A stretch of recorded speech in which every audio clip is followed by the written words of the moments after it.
So sniff the smelling salts and get set to go at Honda Center. It's the Canes and Ducks, the second and final meeting of the season. That's blocked, but stays in the zone, and Henrique rescues it, firing it off the left corner boards. Good shift here for the Ducks. They haven't directed anything on net. Kasha from behind the net to Henrique, and that may have gone off the shoulder of Mrazek. Puck down low along the boards. There's the pass from Ondrej Kase to Adam Henrique, and that is off the shoulder of Peter Mrazek. In time for this game, he's in the backup role, sitting on the bench right now. It's Mrazek's game. Puck comes to the front of the net, nearly to Sprong, but it went off his skate. Sprong played it back to him. Lindholm turns it over, and Svechnikov fired it wide. Oh, that's a good break for Anaheim. What an opportunity. Aho in front of the pass doesn't get through to him, as Williams tried to fire it right through the blue paint. Unable to control this one, however, and the Canes' Jacob Slavin moves it across the top. Gibson made the save, and the rebound wrapped out of harm's way. Nice play there as Manson knocked it away. Still half a minute remaining in the Carolina power play. The Ducks clear. Here's Silfverberg. A clear-cut, short-handed breakaway. He's in and he hit the post. Jacob Silfverberg is snake bit.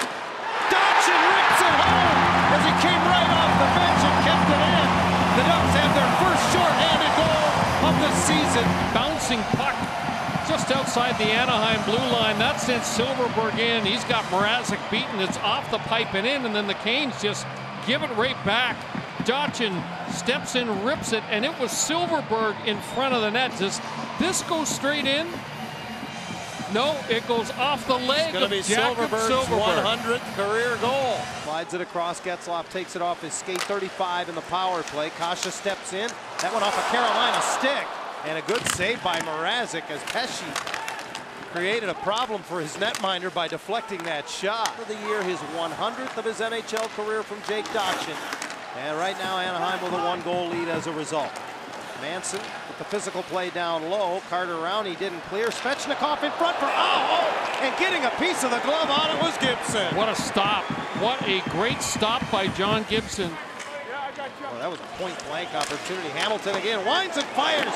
Fought off by Gibson through the screen of Rask. I'll tell you what, Gibson made a couple of great stops, and there's another one. There's another one as Wallmark made the pass across, and Rask couldn't elevate it. Dougie Hamilton, who's got a cannon, tries to go top shelf. Gibson fights that one off, and this was just a scrambling desperation lunge by the Anaheim goaltender. Down to the final minute of the period as his puck goes off of Lindholm. And another save by Gibson, and he denies on the rebound as well. Warren Foegele, the rookie with 2 golden opportunities, unable to convert his own rebound. Manson kicks it up. Martinook all over him, frees the puck up, and they get it back across. One more, 10-bell save for Gibson. Again, he stones Martinook. Montour joins the rush. Goes in behind the net. His centering pass got through a couple defenders before it was deflected away. In a hurry, here's Bishop trying to cut in, and he's taken into the net and is going to draw a penalty as Lindholm got caught a little bit, about a half step behind Clark Bishop, and ends up taking him down. So Bishop is driving the goal crease. Does he push John Gibson? You know what? Yeah, he kicks his pad out of the way. He does push John Gibson back into the net, but if they determine that the whole reason why Bishop was sliding into Gibson was due to the contact initiated by Hampus Lindholm, this could stand up as a good goal. After video review, the puck did enter the net before the net got off its mooring. Therefore, we have a good goal on the ice. So there's the call. Carlisle motioning over to the officials to say we're going to challenge for goaltender interference. Is it the contact initiated by Lindholm that forces Bishop into the pads of John Gibson? Goal on the ice is a hold. We have a good goal on the ice. So no goaltender interference. The Ducks forfeit their timeout, and we have a tie hockey game. Ritchie cuts into the middle, gains the line for Kessler on the left boards. He brings it right into the middle. Took a shot to the forehand of Mrazek. Come into tonight's game 6th in the Metro. Here's Ritchie into the slot, and he's able to wind up and fires it wide on the short side. Here's Sprong, right circle, takes the shot. Mrazek took a peek, made the save. It laid in front of him long enough He gets a whistle as the penalty to Williams expires. Carter Rowney stripped from behind by Sebastian Aho. Storms into the Anaheim zone, takes the shot. Blocker save. Gibson went straight up in the air. Martinook tried to glove it down, couldn't. 60 games, which is what Gibson appears to be setting up for this year. That's exactly what he played a year ago. Teravainen into the middle, and it's chopped home by Brock McGinn. He just batted that puck as it came back to him in the middle. Or excuse me, it's Brett Pesce, the defenseman who joined the rush, and Carolina has their first lead. I don't know if this puck ever sits down flat. Kind of bouncing, and boy, he times it perfectly, doesn't he? It's just a race to get to that puck before Jacob Larson can. Look at that puck just bouncing. And boy, he just chops it. Lindholm, I'm assuming it was a trip.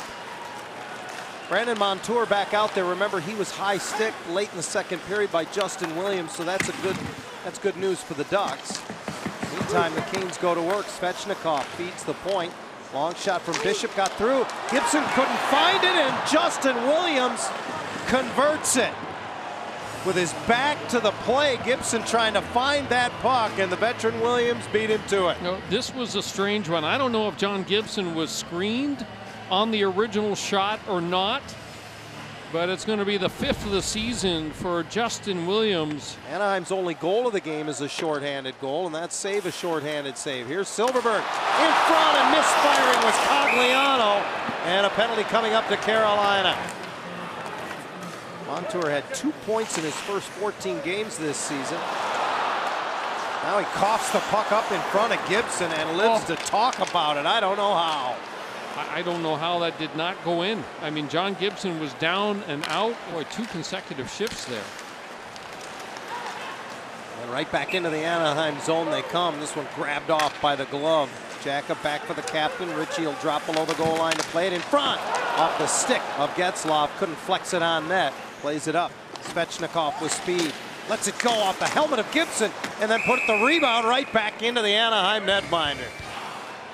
Bouncing puck, Manson couldn't find it. Di Giuseppe does. He drops it back and the shot doesn't get through. Behind the net, Ritchie collects it. Silfverberg had to use his skate into the circle, and Henriquez bumped off the puck. Played ahead, Aho unable to skate into it as Lindholm recovers in the neutral zone, now turned over. Teravainen for Aho into the Anaheim zone all the way to the dot, and he scores. It was an edge and play that belonged to Carolina pretty much all night long, and they escape Honda Center with a solid victory tonight. It's a road win. They overcame an early deficit, and their comeback began when Clark Bishop would score his first career NHL goal. He finishes +2 on the night.